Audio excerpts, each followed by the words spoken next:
mandar fazer um negócio de acordo com os líderes da igreja. Nós vamos fazer o seguinte: nós vamos pôr bancada só na igreja, só daqui até lá no fundo. E eu fico lá no fundão para ninguém ficar perto. Eu tinha um pastor, meu pastor lá no Rio de Janeiro, ele dizia: quando um crente começa a sentar e fica lá no último banco, meu, diz que ele está saindo da igreja. Vocês estão bem, né, irmãos? Cheios do Espírito Santo. Nesta manhã, tomaram um café 5 estrelas. Para os visitantes, nós temos um café 5 estrelas aqui toda manhã de domingo, hein? Meu irmão, que nos visita.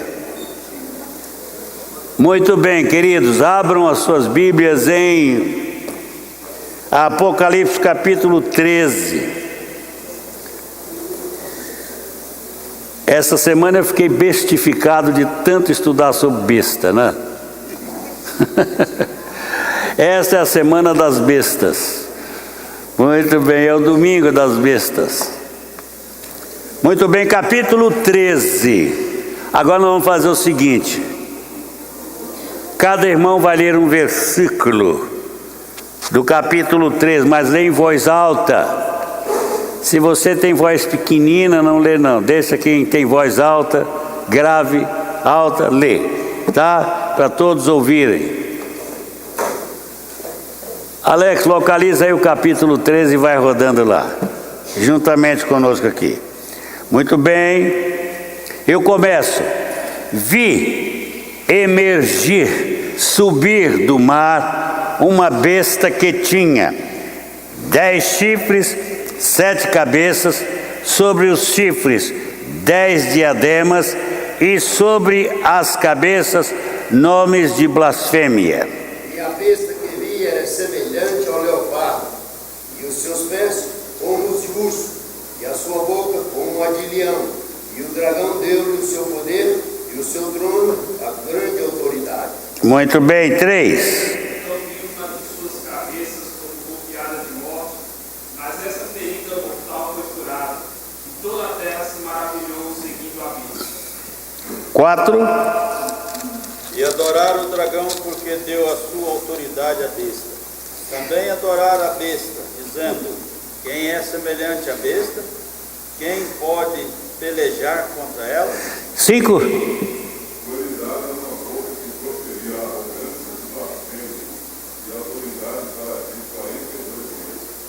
Seis.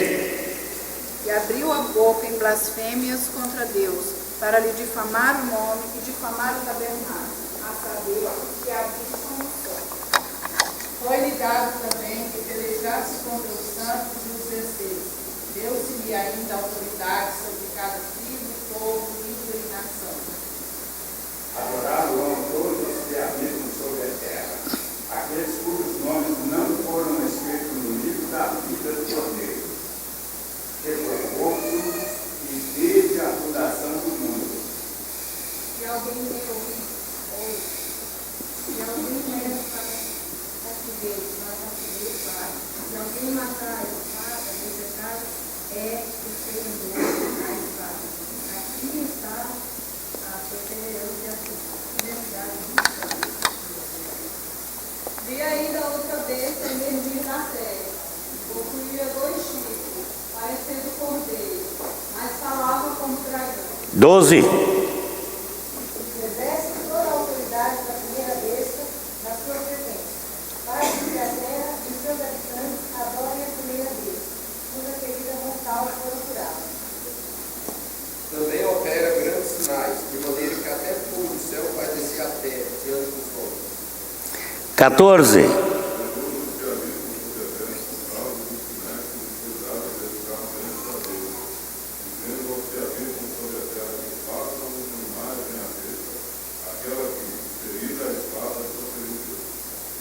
Quinze. Além disso, foi-lhe dado poder para dar corpo à imagem da primeira besta, de maneira que ela tivesse a capacidade de falar e fizesse com que todos os que não prestassem adoração fossem mortos.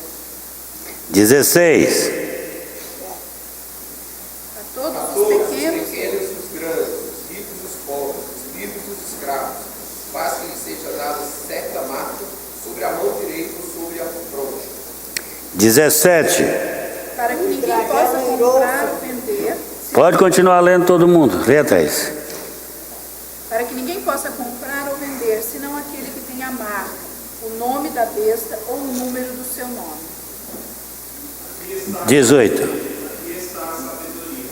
Aquele que tem entendimento calcule o número da besta, pois é número de ouro. Ora, esse número é 666. Amém. Muita besta, né?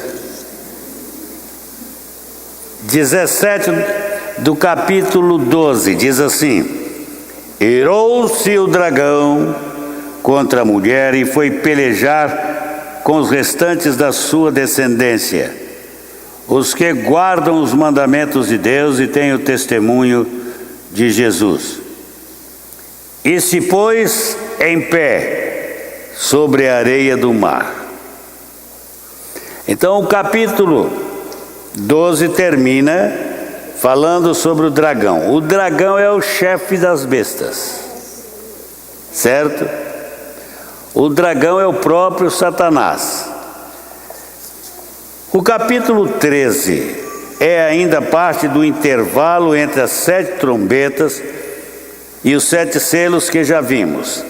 Nele começam a ser narrados os conflitos com os prepostos de Satanás, o anticristo e o falso profeta. Então agora vamos ver a besta que subiu do mar. Muito bem, primeira coisa, quando nós, às vezes, quando vemos a palavra mar, num contexto de nações, nós vamos descobrir que a referência não é a água, mas a referência é as nações. E aqui nós estamos nas bordas do mar Mediterrâneo, as nações que circundam o mar Mediterrâneo, não é?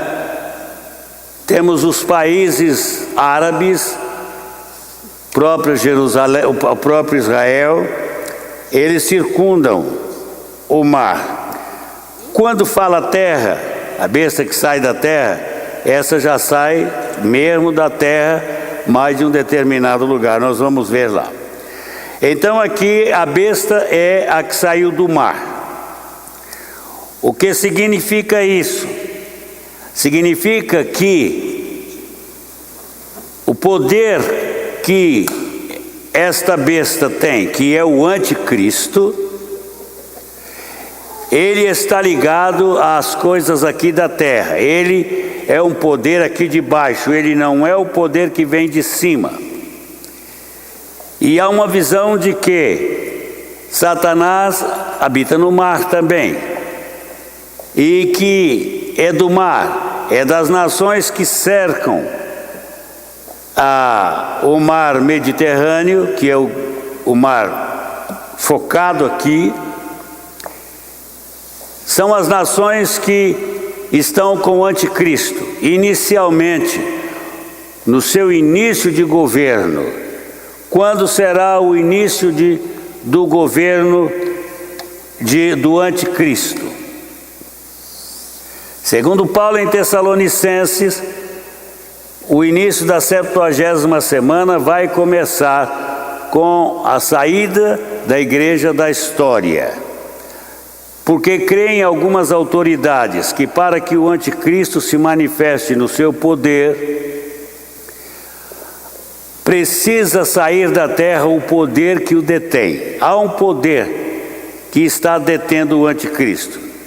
Então eles afirmam que este poder que detém o anticristo é o Espírito Santo que reside na igreja.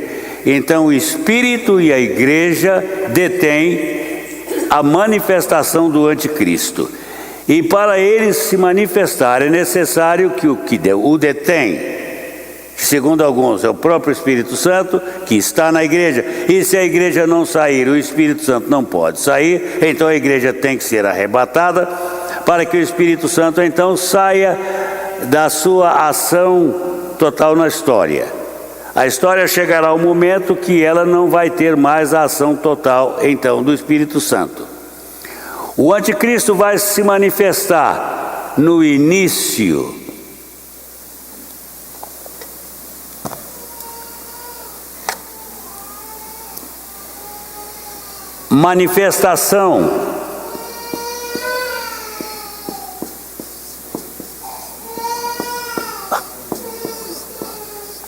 manifestação do anticristo.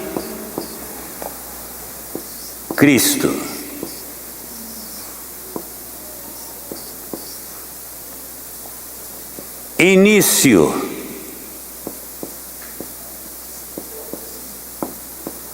da 70ª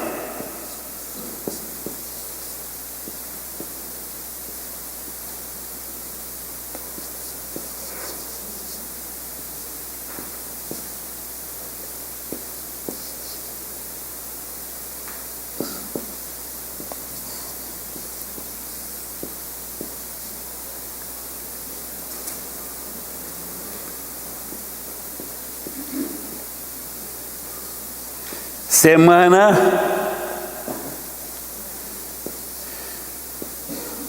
de Daniel.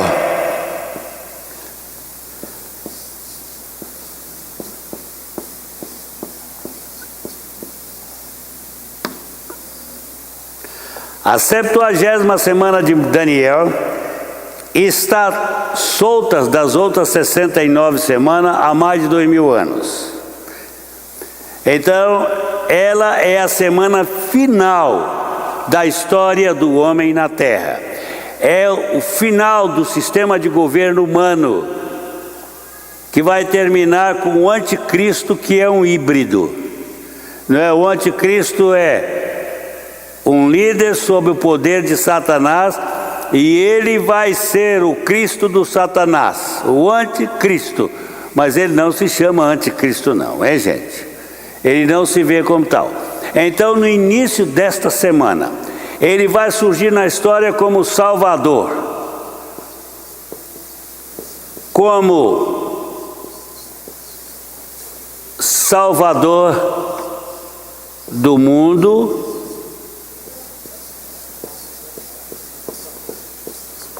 num tempo de caos total.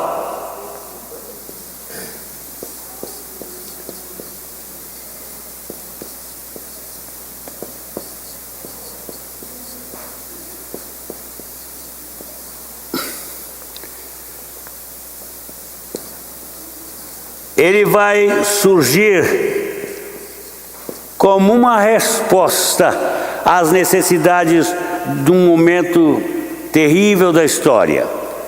E Israel estará vivendo este momento. Quando Israel vir a ação do anticristo, o que vai acontecer com Israel? Ele verá no anticristo a resposta para os seus problemas. E aí, Israel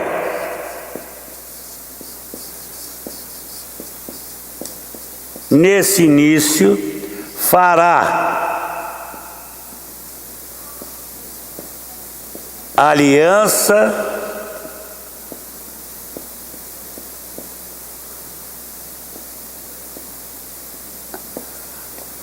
com o anticristo.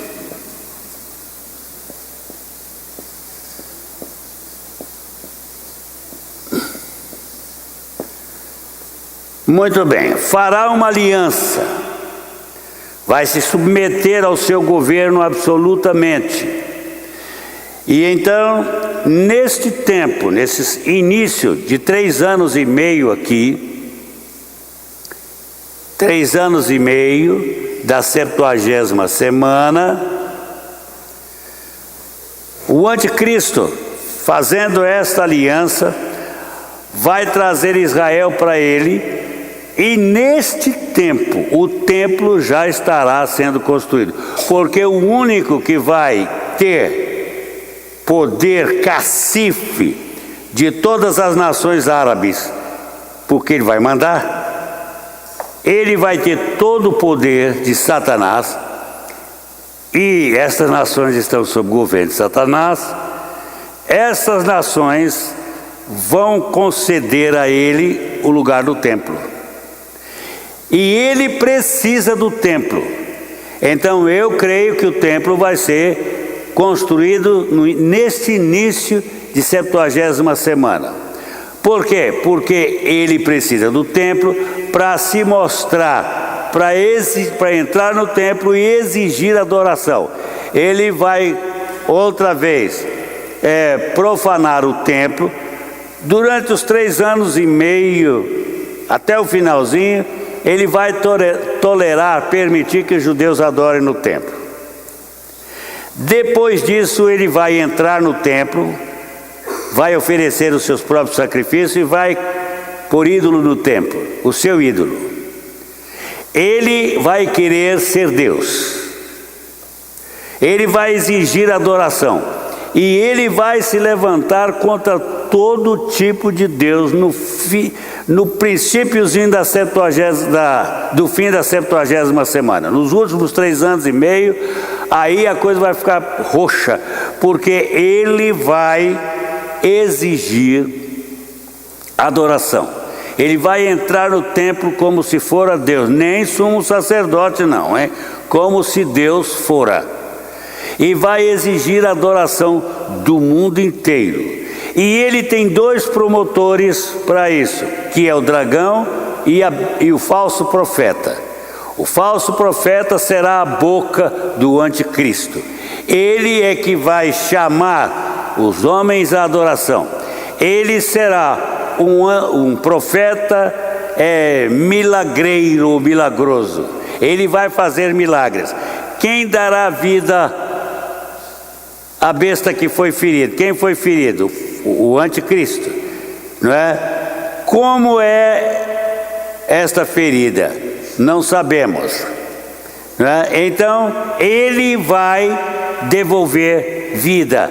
Diz que o anticristo, que esta besta tem uma ferida, uma cabeça com ferida mortal. Então era uma ferida mortal.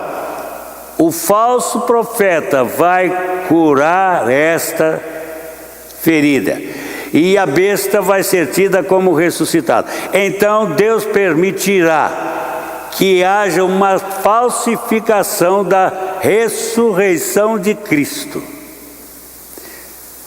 A besta vai ser ressuscitada, vai dar vida outra vez à cabeça ferida, e o mundo todo vai aplaudir o falso profeta, porque a besta foi curada. Então isso será um motivo de adoração. O mundo estará pronto para ele, gente, porque o mundo não vai ter cristão aqui. Vai ter o judeu que de repente vai se levantar, mas na hora que ele se revelar totalmente. Então o anticristo é o lugar tenente do dragão. Toda a força do anticristo vem do dragão, todo o seu poder. E o anticristo vai falar como o dragão. Ele é o representante do dragão, é o Cristo do dragão. Por quê? Qual o grande sonho de Satanás? Começou lá no céu. Ele queria ser o Senhor de tudo e de todos.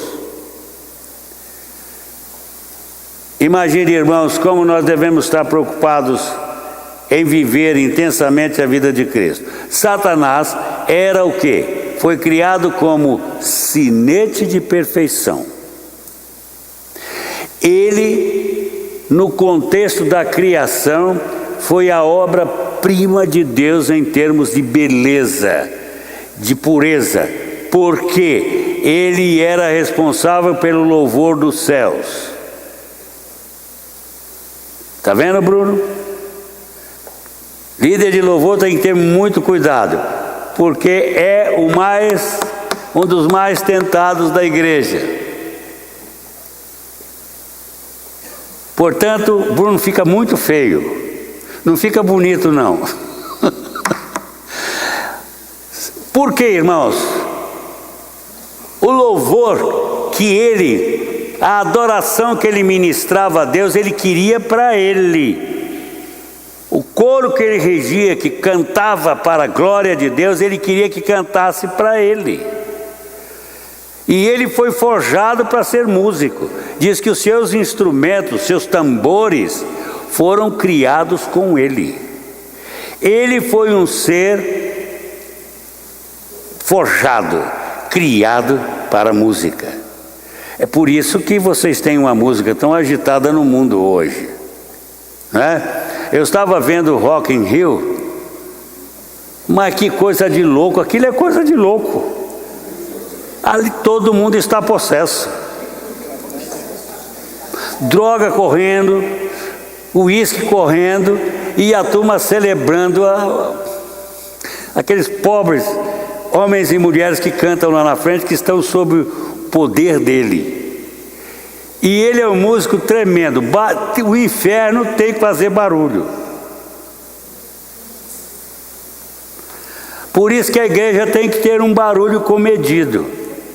Esse negócio de rock and roll para evangélico, não cria isso não, tá, Bruno?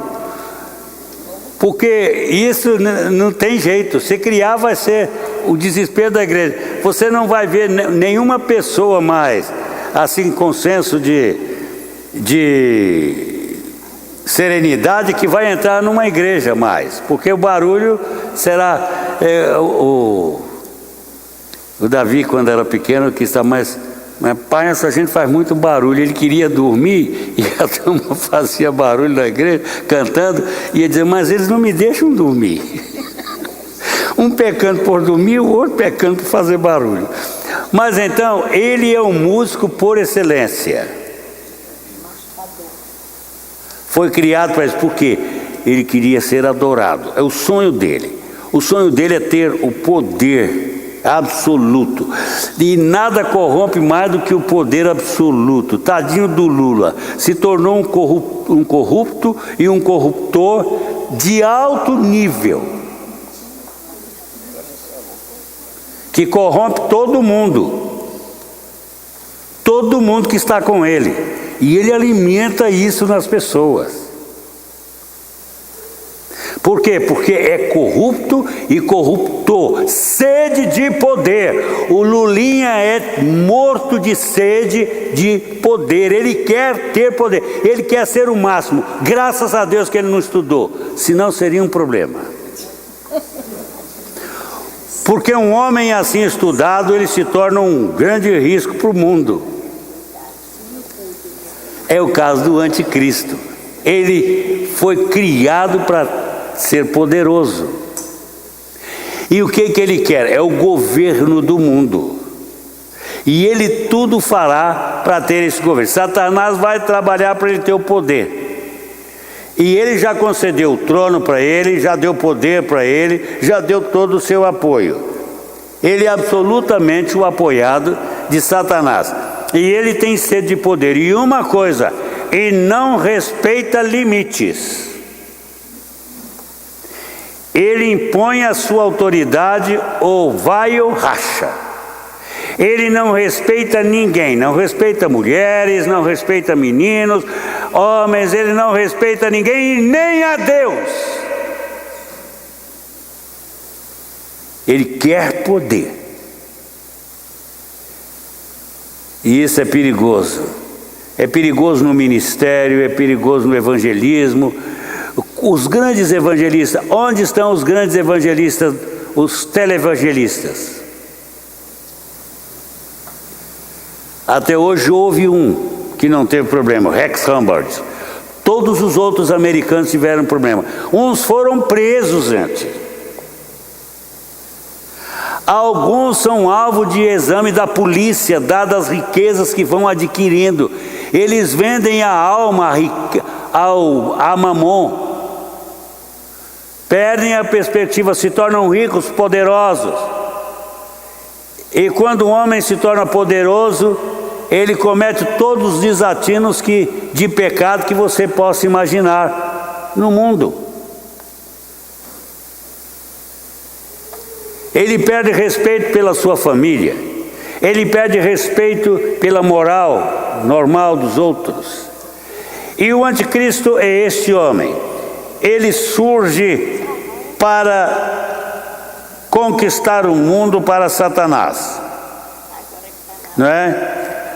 E o mundo está maravilhado com ele.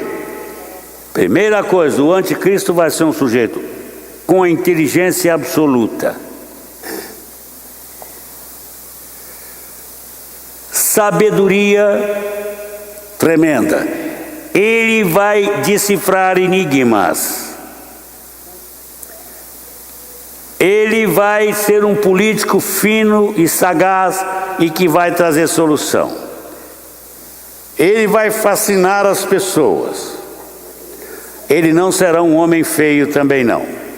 Porque homem feio não tem jeito não, né? Ele será um homem bonito. Vai atrair. E bom de palavra. Bom de interpretar as coisas. Capaz de aglutinar gente, mundo em derredor dele. Ele terá tudo. Então será um homem atraente. E uma coisa, falsificador, mentiroso. Ele é tão mentiroso que ele mesmo acredita na sua mentira e todo mundo acredita nele. Agora, não pense que ele vai dizer assim, eu sou a besta. Não vai dizer não. Isso é o nome que a Bíblia dá a ele. Mas ele não vai chegar e dizer, ô coleguinhas, eu sou a besta. Ele vai ter um nome. Eu tenho um livro sobre escatologia que tem o nome dele. É Carpácia. E esse nome aparece nos filmes satânicos, sempre aparece um Carpácia. Porque pensam que ele vem da Grécia. Nós estamos lendo hoje qual? Eu prefiro dizer que eu não sei de onde ele vem. Porque dizem que ele vai ser judeu, porque o judeu não aceita governo de outro. Não, o judeu estará tão mambembe no tempo do anticristo que ele vai aceitar o governo de quem der solução para ele. Então, irmãos, será um homem milagreiro. E vai ter, seu companheiro é o falso profeta, milagreiro. Falsa profecia. Então, a igreja tem que se ligar. É um tempo da igreja ligar as suas antenas com algumas realidades que são comuns da igreja. Por exemplo, se ligue a respeito de milagres, de maravilhas. Não corram atrás disso. Se você, Felipe, ouvir que estão fazendo milagres ali na Guariroba, não saia da sua casa para ver, não. Cuidado com milagres e milagreiros. Cuidado com profetas e profecias, porque pode ser um falso profeta com profetadas. Porque isso será comum, gente, no final. Nós temos um falso profeta na história, daqui a pouco ele vai surgir da terra. E a função dele é absolutamente o engano. Mas o falso profeta não vem dizendo que ele é falso. Ele vem dizendo que é um profeta de Deus. A profetizazinha que é falsa, ela não vem dizendo que é falsa. Ela profetiza como se fora de Deus. E há algumas meio esquisitas. Lá em Belo Horizonte eu era pastor de uma senhora muito crente, piedosa. E ela era considerada uma líder em Belo Horizonte, porque ela foi de uma família batista muito influente, mas ela foi para a Renovação. O marido morreu e ela descambou, foi para a renovação, deixou os batistas tradicionais e foi para a renovação. E ela era muito crente, eu fui pastor dela, fazia gosto a gente pastorear aquela mulher, uma santa mulher. Quando eu fui para Belo Horizonte, eu morei com ela um mês, na casa dela, eu, Neuza e a Cláudia. O Davi nasceu na casa dela, parece-me. E um belo dia eu cheguei lá e ela estava muito incomodada. Ela disse: pastor Vilaça, eu creio em profecia, mas eu sempre tive uma dificuldadezinha. Mas hoje veio uma pastora estranha aqui na minha casa, dizendo que recebeu de Deus um recado para orar comigo e falar comigo. E pastor, essa mulher chegou aqui e falou tudo a respeito da minha vida. Mas tudo, pastor. E olha que eu não conheço a mulher. E eu estou confundida. Eu digo: não fica confusa não. Vamos orar? Aí nós oramos, nós dois. Eu digo: Senhor, nos ilumine e nos mostre isso. Daí uns 3 dias, eu estava lá na casa dela. E chegou a empregada antiga na casa que mandava mais do que ela. Era a empregada de confiança absoluta que trabalhava há muitos anos. Ela disse: o pastor, vem cá, quero conversar uma coisa com o senhor. Eu digo: o que é? Olha, eu queria falar para a dona Ida, mas eu estou com medo de falar isso com ela. Eu digo: o que houve, Mercedes? Pastor, veio uma profetisa aqui na casa da dona Ida conversar com ela essa semana. Mas essa profetisa me encontrou no mercado e me fez uma série de perguntas sobre a dona Ida. E eu respondi para ela, e foi sobre isso que ela falou com a dona Ida. E a dona Ida está crente que ela sabia tudo. Eu digo: irmã Ida, vem cá. Já sei a origem das profecias que fizeram para a senhora. Mas pastor, aleluia, veio de onde? Eu digo: do capeta. Ah, mas você pastor, mas eu não sou capeta. Eu digo: não, mas ela te usou. Ela me enganou, pastor, porque ela perguntou tudo para a Mercedes. Eu digo: eu sabia. O senhor sabia como? A Mercedes já me falou há 3 dias. Mas nós estamos orando para ver como vamos abordar a senhora. Ela disse: mas pastor, como é que uma mulher que se diz pastora, profetiza, tem coragem de fazer uma coisa dessa? Eu digo: minha filha, tem gente com muito mais coragem do que isso.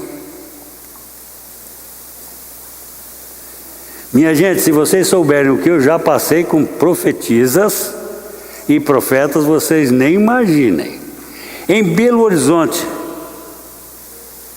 eu era pastor de uma igreja muito boa. Tão boa que em 2 anos ela batizou 78 jovens entre 15 e 20 anos. Eu batizei lá. Na Lagoa Inglesa, quase precisou de um trator para me tirar da lagoa, porque era muito fria, e foi num tempo frio, eu fiquei muito tempo na água com o outro lá. O outro disse: pastor, me ajuda. Aí eu fui ajudar. Era uma lagoa gelada. Mas tinha um problema, eu nunca vi tanta profetada quanto em Belém, tanta falsa profecia. Havia mulher na igreja. É Belo Horizonte, perdão. Nunca vi. Esta profetisa, eu era pastor de 2 filhas dela. Me deu um trabalho. Eu vi, um dia eu vi os moços conversando e eu vi uma conversa. Eu liguei para lá: o que é isso que vocês estão conversando? Me contem. Ah, porque a irmã fulana está profetizando. Aí eu fui lá na casa dela. Olha bem as profecias dessa mulher. Ela tinha 2 filhas da igreja e na casa dela tinha uma reunião que quase toda a juventude ia. E eu fui. Eu fui não convidado, eu fui de bicão. Como pastor da juventude, eu queria saber onde a juventude estava. Fui lá e me assentei. E a mulher começou a ensinar.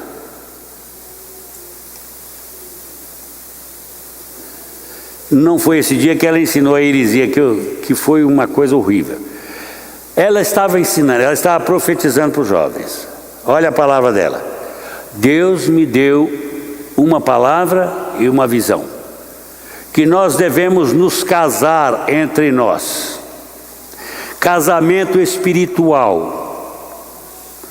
O casamento espiritual, nele o marido tem mais autoridade do que casamento civil. Mas é um casamento no Senhor. E esse casal no Senhor se forma para abençoar os outros.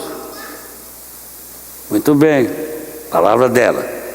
E Deus me revelou que fulano vai casar comigo. Veja o fulaninho que casou com ela. Ela era uma senhora assim, meio feiosa, né? E ele era um lindo rapaz, bom crente, bom pregador. A irmã fulana vai casar com o fulano de tal, era o irmão dele. E casou todo mundo ali. Acontece que os casais não iam para os montes orar, mas que oração! Aquele que começou como profetada terminou em sensualidade. O casado separou da esposa dele e ela, com o menino lá, era o marido espiritual que mandava na vida dela. Fui conversar com o marido espiritual, ele já estava numa carne terrível, sensualidade. Eu fui à casa dessa mulher enfrentá-la. Ela disse, mas o senhor não tem os 9 dons. Eu digo, não me interessa. Os dons que você tem não me interessam. Mas eu tenho os 9 dons. Eu digo, você tem um dom. Você não tem 9, você tem 10. Porque você tem um dom. E esse dom é que governa a sua vida. É o dom do engano que veio do inferno.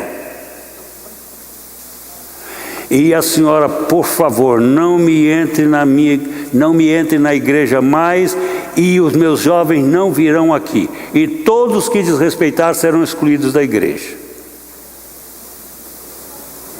Mas nessa altura, ela já tinha acabado com a vida de uns 15 jovens. Destruído mesmo. Meninas brigando com os pais, filhos brigando com os pais, porque ela ensinou tudo isso.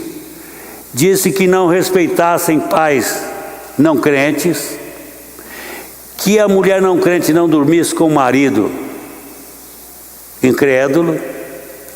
Mas não foi só essa não, uma outra que me atormentava também. Uma outra chegou para uma mocinha recém-convertida, casada, profetizou para ela que ela não deveria ter relacionamento sexual com o marido, porque o marido era incrédulo. Quando eu descobri, essa moça havia se convertido e eu era pastor dela. Um dia eu vi o marido furioso, eu digo, para aí, o que você está vendo com você? Vem cá, vem conversar comigo. Ele disse, eu não gosto dessa igreja. Eu digo, você não gosta da igreja? E do pastor também não. Eu digo, aleluia, então completou. Mas eu quero conversar com você. Por que você está bravo? Pastor, vocês meteram na cabeça da minha esposa que sexo dela comigo é pecado porque eu não sou crente.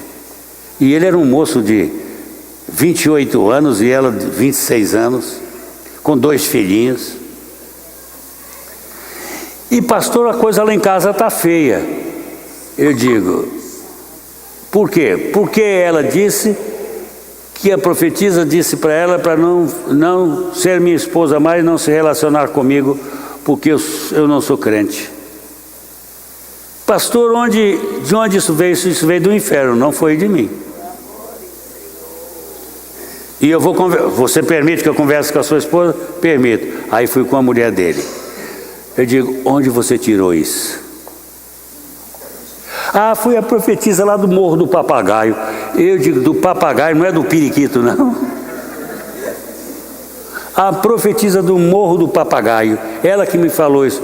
Eu digo, já chega que é do Morro do Papagaio. E é uma falsa profetisa. Quem é? Fulano, eu digo, eu já vi a fama dela.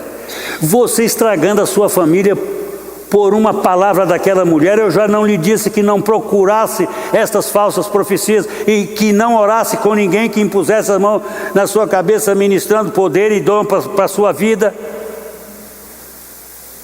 Já lhe tirei de uma enrascada nesse negócio de orar por enfermos. Nesse tempo era o Doriel que falava em Belo Horizonte com um tal de Setembrino.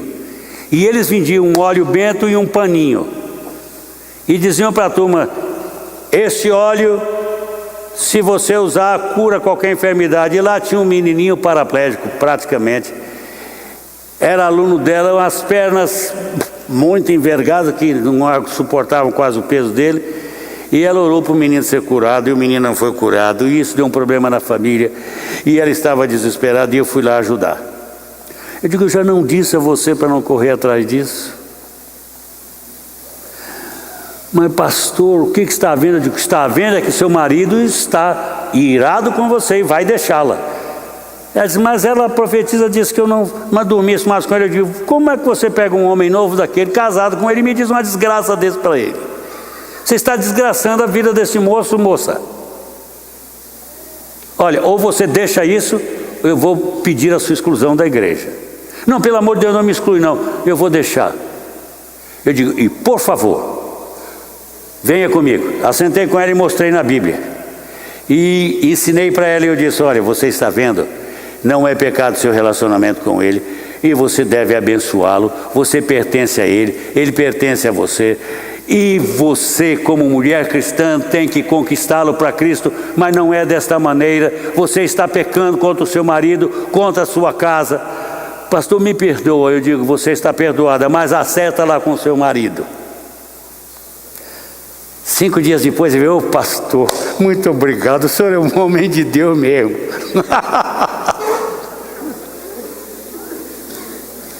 Fizemos as pazes, está tudo bem lá em casa.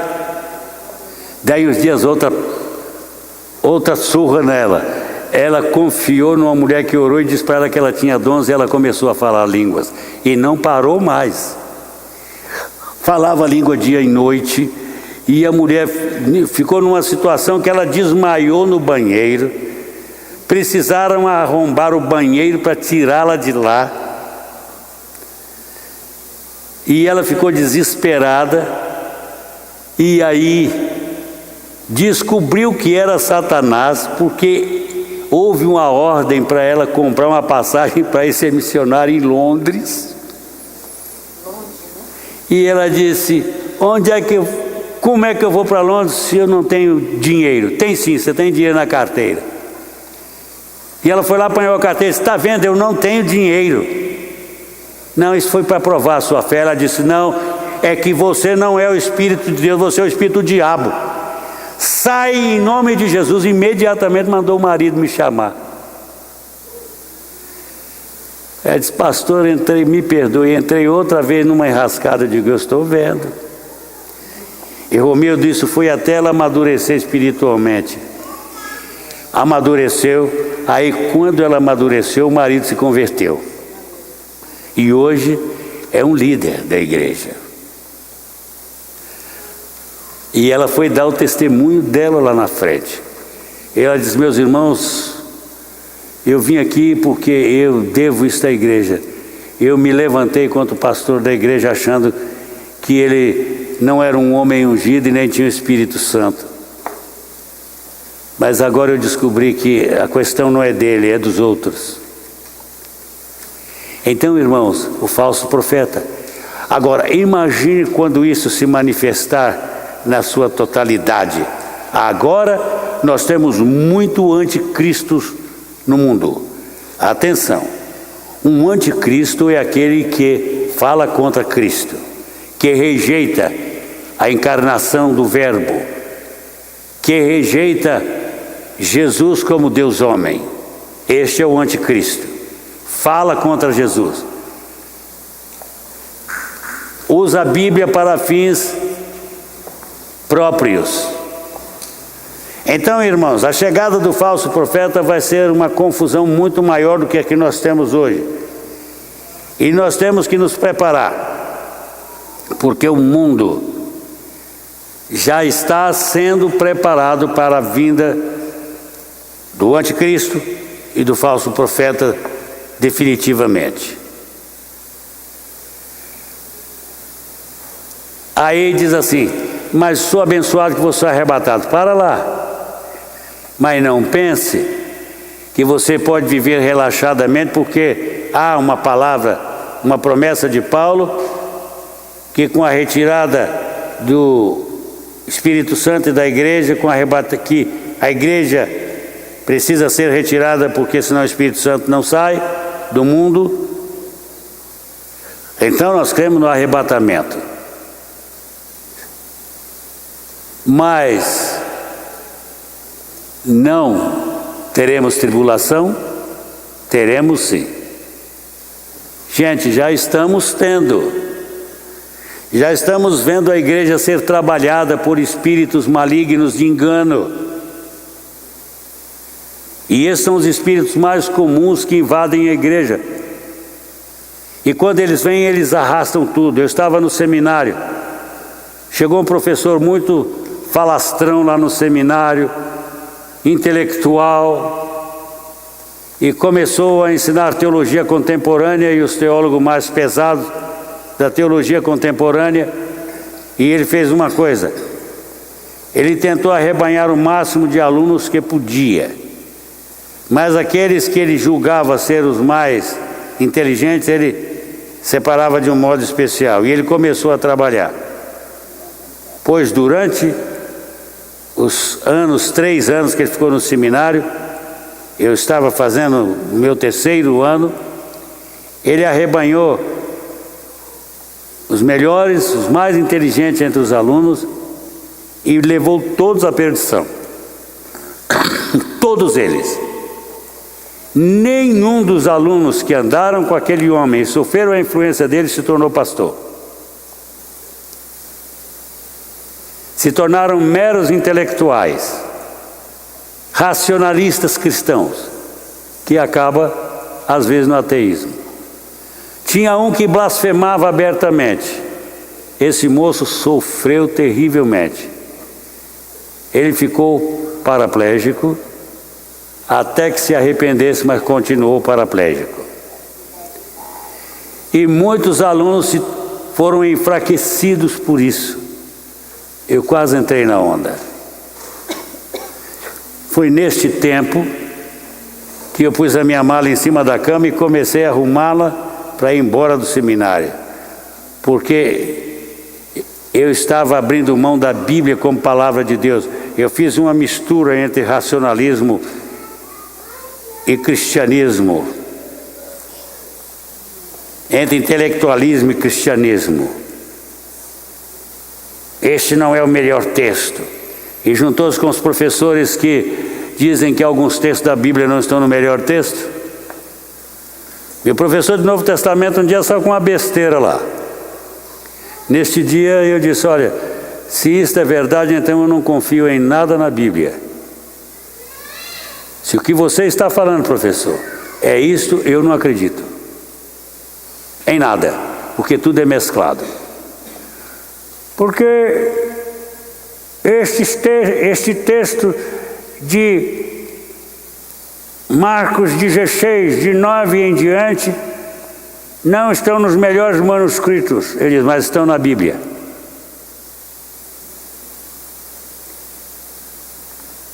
Você diz que não estão nos melhores textos porque eles falam que os crentes vão falar em línguas, vão expulsar demônios, e você não rejeita isso. Pois, meu filho, entre o seu ensinamento e a verdade bíblica, eu fico com a verdade bíblica.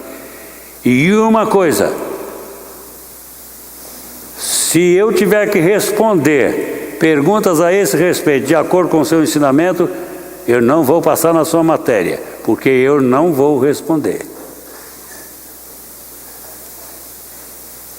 Professores de Bíblia que ficam procurando espinhos, só vê espinhos, não vê a palavra como um todo, mas o espinho.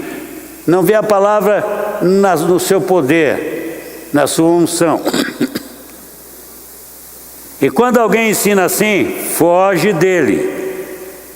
Foge dos tais. Isso é intelectualismo vazio e pretensioso. Eu odeio profundamente isso. Gente que usa a Bíblia para desencaminhar pessoas, para ensinar falsa doutrina. E temos que tomar cuidado com isso nas nossas igrejas. O anticristo, ele não vem dizendo que o é, mas ele vem dizendo que não é. Ele vem para representar Satanás como o Cristo de Deus, como o Messias. E ele quer mostrar que as profecias dizem a respeito dele, que ele preenche estas profecias bíblicas. E este é o perigo. E uma coisa, ele é poderoso, ele fará milagres portentosos. O falso profeta fará vir fogo do céu como Elias. Aparentemente, porque tudo é engano, gente. Então nós precisamos nos centrar na palavra, naquilo que ela diz. Eu creio que o livro de Apocalipse é um livro para nós, porque ele vem com avisos solenes para nós. Então, irmãos, é interessante que a palavra grega que define é besta, que o define é besta. A palavra besta para o anticristo vem da palavra, a palavra grega para anticristo é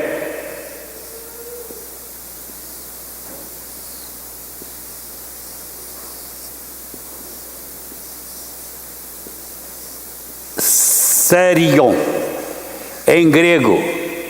Therion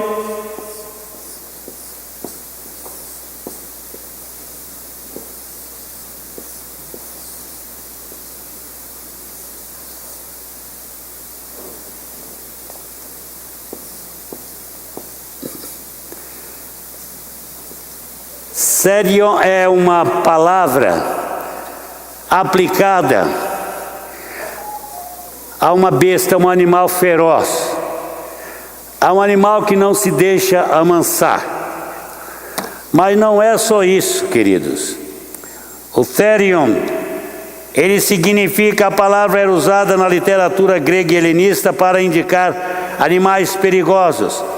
Ela era usada também para indicar seres animalescos, brutais e de natureza sobrenatural. Ou ainda, para descrever um indivíduo de natureza bestial. Esta é a palavra usada para besta. Os seres viventes, para ser vivente, nós temos a palavra grega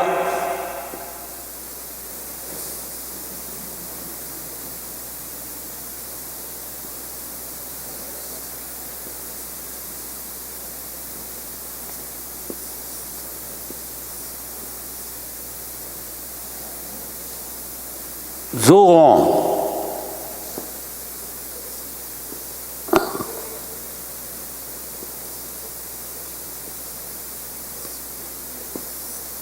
que é ser vivente, ser que tem vida significativa.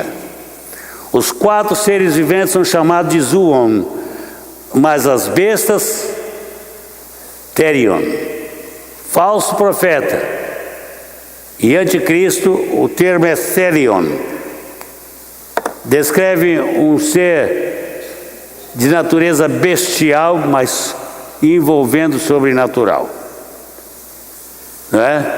Agora, a descrição bíblica dele é muito interessante. A besta que via era semelhante ao leopardo. Leopardo, esta besta está em Daniel 7. O leopardo é o mais veloz e persistente entre os felinos. Mas este leopardo, ele tem pés como o urso. O urso com as suas garras, ele despedaça, ele esmiuça tudo. Ele é altamente destrutivo. Descreve o governo medo-persa. E a boca como a de leão. O leão tritura. Ele acaba com tudo. Quer dizer que esta é uma besta com um alto poder destrutivo. Ela tem 7 cabeças e chifres coroados, significa 10 chifres coroados.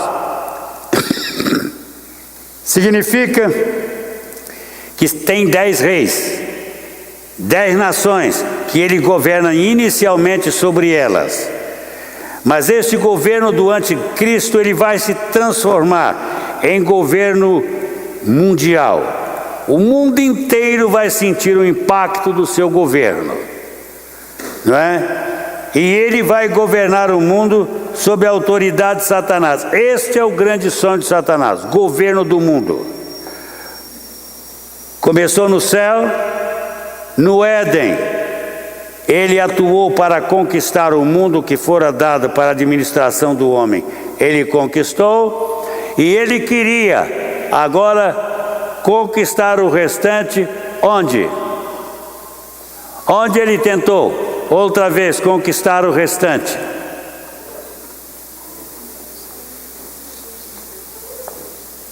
Onde? No deserto, na tentação. Quando ele tentou a Jesus, o alvo dele era conquistar o mundo definitivamente com a adoração de Jesus. Se Jesus o adorasse, ele teria o mundo dele agora. Jesus o adorou? Não. Ele foi vencido. E o golpe final nele foi dado onde? Na cruz. O golpe final do anticristo, a ferida final, ferida da cabeça definitiva, final, foi dada na cruz. Então agora Satanás, ele tem poder para fazer coisas tremendas, mas é concessão de Deus. E este poder brutal dele vai durar 7 anos.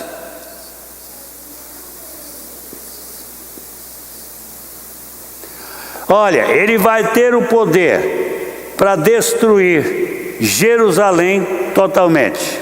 Deus vai lhe conceder esse poder. Ele vai ter poder para destruir, matar os fiéis da tribulação. Ele vai ter poder para fazer o que ele quiser no mundo. Ele principalmente durante 3 anos e meio. E ele vai ter poder, já disse, vai levantar contra os santos do Altíssimo e vai vencê-los. E ele vai ter poder para combater Cristo, Deus, para fazer frente ao governo de Deus. Mas Deus vai permitir tudo isso, sim.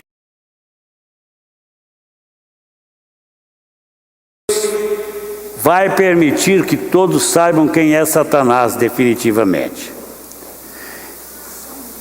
No final da tribulação vai acontecer o que com ele? Ele vai preso. Vai ficar quantos dias preso? Não vai ficar 3 meses como os nossos homens aqui, não. 1000 anos. Vai ser 1000 anos de cadeia mesmo, um inferno. Depois ele vai ser solto por um período de tempo. No final do milênio ele vai ser solto por um período de tempo para tentar conquistar as nações outra vez. E aí é que haverá a guerra final. Haverá o juízo final. Neste tempo ele vai ser destruído definitivamente. e para sempre. Amém. Com ele vão ser destruídos o anticristo e o falso profeta. Eles vão para onde? Para o lago que arde com fogo e enxofre. E com ele, todos aqueles que foram fiéis ao anticristo. Todo mundo que se rebelou contra Deus vai ser jogado no lago de fogo. Irmãos, então, Satanás não tem todo o poder. E Jesus diz: todo o poder me foi dado no céu e na terra, portanto ide, porque vocês têm garantias totais. Não importa que alguém morra por causa do amor de Cristo. O que acontecerá com eles? Terão primazia nos céus. Os mártires serão tratados de uma forma especial. Quando você vê os mártires nos céus, eles estão onde? Hein? Estão debaixo do trono. Isso significa que eles estão debaixo de proteção. Quando eles reclamam o seu direito de justiça, é lhes dito: fiquem um pouco mais até que completem os seus, até que seja completo o número de vocês. Deus tem um número para eles. Eles virão. Depois disso, então, vocês receberão o galardão. Mas agora, pelo menos neste período, os mártires estão como nos céus? De roupas brancas e ainda sob proteção. Todos eles. Morrer em Cristo significa viver para sempre. Ou morrer em Satanás significa sofrer para sempre. Já entra no desfrutar da malignidade. Certo? Então, irmãos, por isso que a Bíblia diz: bem-aventurados os mortos que desde agora morrem no Senhor, para que descansem das suas obras e para que descansem das suas fadigas e as suas obras os acompanhem. Obras vão onde? Vão acompanhando, não vão na frente como muita gente está pensando, não. Como budistas, católicos, shintoístas, confucionistas e todos os istas estão pensando, os espiritistas estão pensando que as boas obras vão na frente para abrir o céu. Não, Senhor. Se Jesus não abrir o céu, não há ninguém mais que abra céu. Pois é. Por isso a Angélica está cantando: foi Jesus que abriu o caminho para o céu, não há outro meio de ir. Nunca irei entrar no celeste lar, se o caminho da cruz errar. Então, ó, é cruz. Entrada no céu só pela cruz. Não tem outro jeito. Nem brasileiro que dá jeito em tudo vai dar jeito nisso. É por Jesus, não é? Então, queridos, agora o falso profeta surgiu de onde? Da terra. E ele tem a autoridade de quem? Do dragão, para profetizar. E ele vai profetizar a respeito do anticristo, para que o mundo aceite o anticristo. Ele vai fazer milagres, ele vai fazer fogo vir dos céus, ele vai ter palavras tremendas e mentirosas, mas tremendas, de convencimento. Por isso, queridos, aprenda a viver o Evangelho na simplicidade.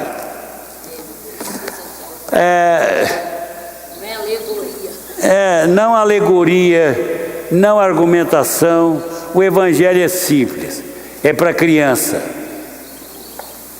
Esse Evangelho de cabeça não funciona não, tá?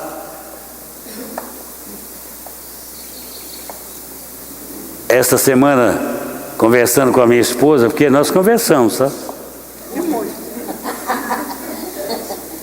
Como se conversa, né? Nós conversamos e nós estávamos conversando sobre a igreja num passado recente, hoje, mais longe e para o futuro. E ela concluiu dizendo: Vilaça, meu pastor, tudo que nós precisamos é voltar a uma fé de simplicidade em Cristo Jesus e ensinar o nosso povo a ser um povo de uma fé poderosa, a ser um povo poderoso no Espírito, cheio do Espírito, batizado com o Espírito. Não tenhamos nenhum problema com isso. Um povo que se derrete diante de Deus, que se derrama, que se arrepende, que confessa, que está preocupado com vida de santidade. É isso que nós temos que ensinar. E isso está na palavra, então nós temos que ensinar palavra, dia e noite, palavra. E aí, Sônia? Como é que foi nossa vigília?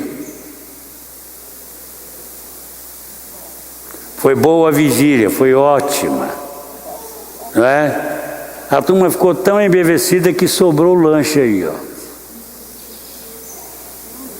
Foi uma excelente vigília, precisamos fazer mais. Um povo que ore, um povo que queira batismo do Espírito, unção do Espírito, poder do Espírito para testemunhar. Irmãos, temos que testemunhar para esta cidade. Temos que ter um recomeço histórico poderoso para que possamos alcançar os que estão perdidos. É no poder do Evangelho simples de Jesus que nós vamos alcançar esta cidade, alcançar os que nos rodeiam, os nossos familiares que estão morrendo sem esperança, sem Deus no mundo, estão morrendo perdidos por causa do mau testemunho. A igreja precisa de viver Cristo, mas ela não vai viver Cristo enquanto ela não estiver ungida com o poder do Espírito, que convence do pecado, da justiça e do juízo e que torna Cristo glorioso na nossa vida.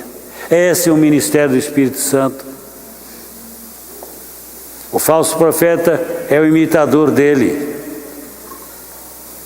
Então, queridos, nós temos que nos abrir para um evangelho que funcione na nossa vida,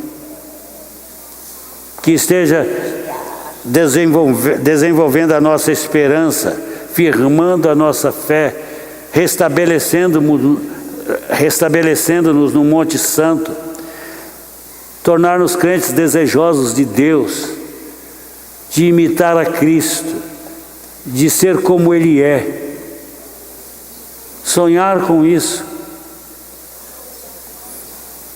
Aí, essa semana sexta-feira veio um pastor aqui e ele me disse: pastor, me fez uma pergunta, sabe por que eu fui excluído da igreja tradicional? Eu digo: não, simplesmente porque eu creio nos dons espirituais. Me excluíram e até hoje não voltei. Uma igreja que não crê nos dons, ela não sobrevive, ela não tem como, ela não tem, sabe, irmãos, podem falar comigo agora.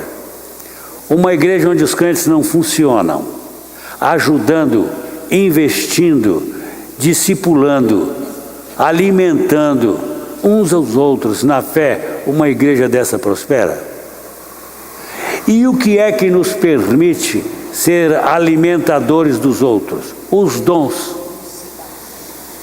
Os dons espirituais têm que funcionar na igreja. Por exemplo, se um irmão vai visitar Daniel, se você for visitar o outro Daniel e ele estiver doente, você vai me telefonar de lá para ir orar com ele? Tem que fazer isso? Não. O que o Daniel tem que fazer? Ser um crente que crê em cura e orar pela cura do Daniel. O crente pode impor as mãos? Pode. E deve estar preparado para impor. Vocês acham que um crente normal, comum da igreja, pode profetizar? Sim ou não? Mas está fraco demais. Pode sim. O Francisco está aqui valente, pode sim. Quantos creem que pode? Levante a mão. Pode. Contanto que o Espírito Santo lhe deu o dom na hora. Pode ministrar a cura? Pode. E cura de quê? Por favor. Uma vez eu fui orar por um homem que estava muito doente, e quando eu ia entrando tinha um crente na porta, eu conhecia esse crente. Ele disse: pastor, o senhor vai orar por ele? Eu disse: vou. O senhor sabe o que ele tem? Eu digo: não sei não. E tem uma doença muito feia. Eu digo: rapaz, deixa lá, porque o Deus que cura doença bonita, cura doença feia. O Deus que cura gripe é o mesmo Deus que cura câncer. É o mesmo Deus que ressuscita mortos. Então, meu filho, eu não tenho que ficar preocupado se a pessoa vai ser curada porque tem gripe ou não vai ser curada porque tem câncer. Porque já orei por gente cancerosa, mas que ficou com câncer, que ficou curada.